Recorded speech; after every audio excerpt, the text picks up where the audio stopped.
Hello छात्रों, आज हम आपको इंटर की केमिस्ट्री में first chapter the solid state के बारे में बताएंगे। इसमें general characteristics of solid state ये पहला टॉपिक है। इसके बारे में हम लोग बात करेंगे। हम आपको इस तरीके से बताना चाहते हैं कि आपको बोर्ड की तैयारी के साथ साथ नीट या अदर कॉम्पिटिटिव एग्जाम के लिए भी आप प्रिपेयर हो सकें। तो आइए शुरू करते हैं। General characteristics of solid state, इसके बारे में बात करना है। तो सबसे पहले ये होता है कि दुनिया का कोई भी मैटर हमेशा 3 स्टेट्स में होता है। कितने? 3 स्टेट। ये 3 स्टेट्स कौन कौन है? Solid, liquid, gas. कोई भी मैटर इन 3 स्टेट में रहता है, सॉलिड, लिक्विड और गैस। आप जानते हैं। अब कोई भी मैटर इस कंडीशन में, जिस कंडीशन के प्रेशर और टेम्परेचर पे यह अपनी पोजीशन पे है, वह इस पोजीशन में कब तक रहेगा, ये बात डिपेंड करता है 2 अपोजिट फैक्टर्स पे। डिपेंड किस पे करता है? 2 अपोजिट फैक्टर्स पे। फर्स्ट, इंटरमॉलिक्यूलर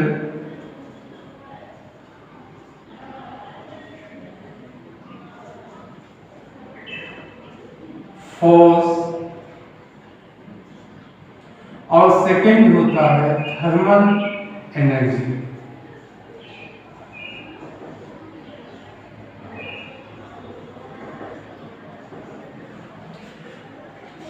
ये इंटरमॉलिक्यूलर फोर्स और थर्मल एनर्जी ही वो फैक्टर है जिसके ऊपर यह डिपेंड करता है कि कोई भी मैटर इस स्टेट में कब तक रहेगा। ये इंटरमॉलिक्यूलर फोर्स और थर्मल एनर्जी, ये दोनों एक दूसरे के ठीक अपोजिट है।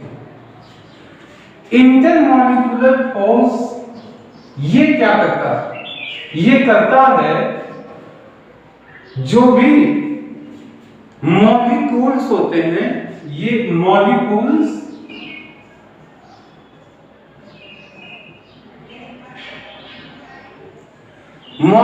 के अंदर कोई जोड़ने से मॉलिक्यूल्स के अंदर जो एटम्स या आयंस वगैरह होती हैं, एटम्स और आयंस,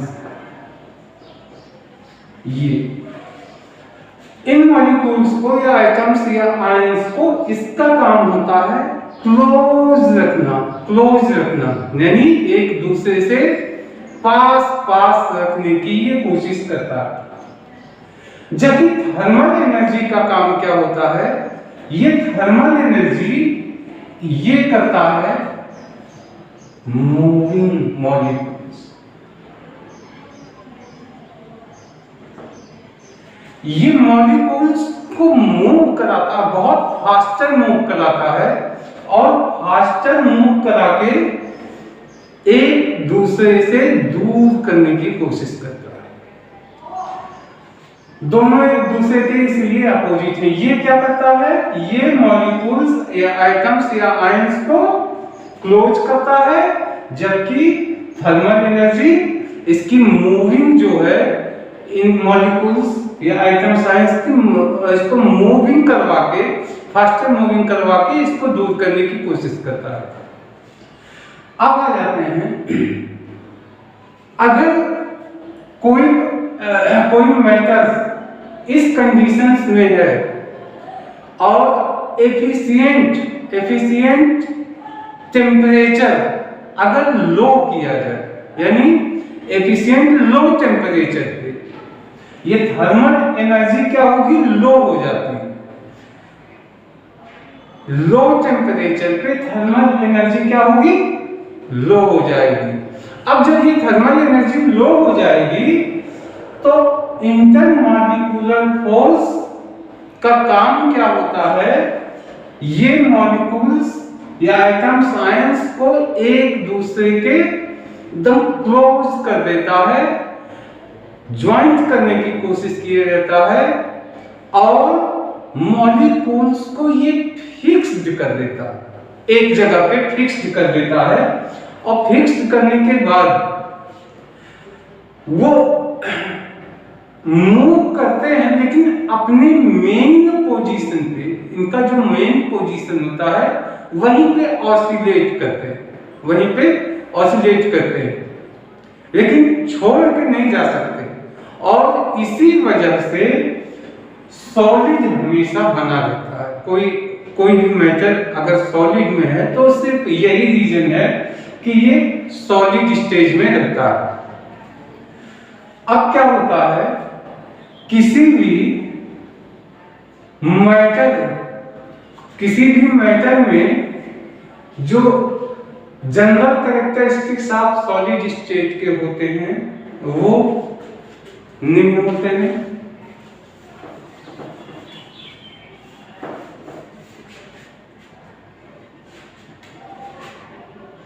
जनरल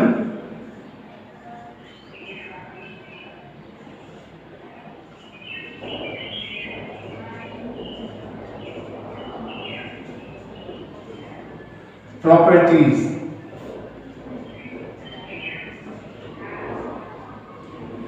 तो इसमें 5 होती है लगभग। ये फॉलोइंग होते हैं। फर्स्ट, जो मैटर्स होते हैं इस मैटर्स का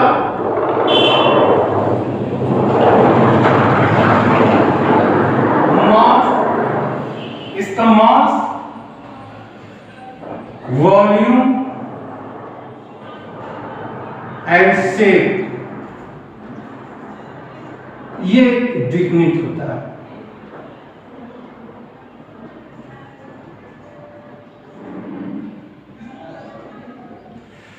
हमेशा इसका मास, वॉल्यूम और शेप हमेशा डिफिनिट होता है, फिक्स्ड होता है। फर्स्ट।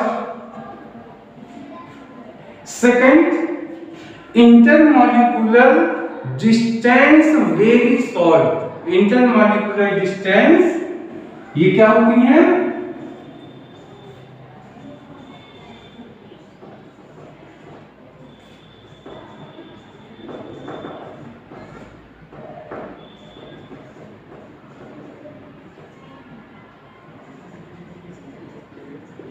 शॉर्ट। इसका मतलब ये है कि मॉलिक्यूल्स के बीच में स्पेस बहुत कम होती है। तीसरा, इंटरमॉलिक्यूलर फोर्स वेरी स्ट्रॉन्ग। ये इंटरमॉलिक्यूलर फोर्स बहुत ही स्ट्रॉन्ग होती है।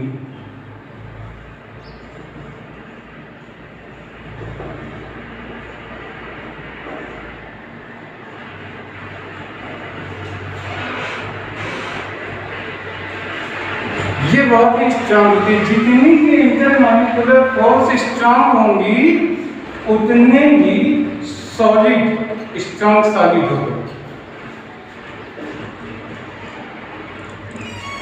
इसके मॉलिक्यूल्स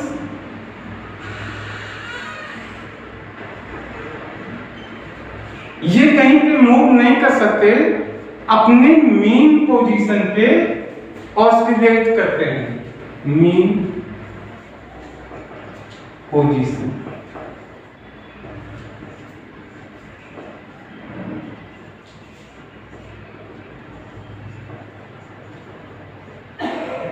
इसका मतलब है कि वो अपनी ही जगह पे रह के थोड़ा इधर उधर कंपन करेंगे, लेकिन जाएंगे नहीं।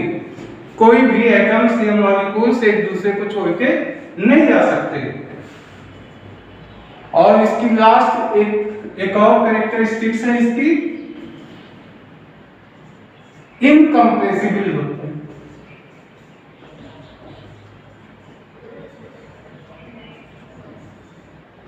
And rigid.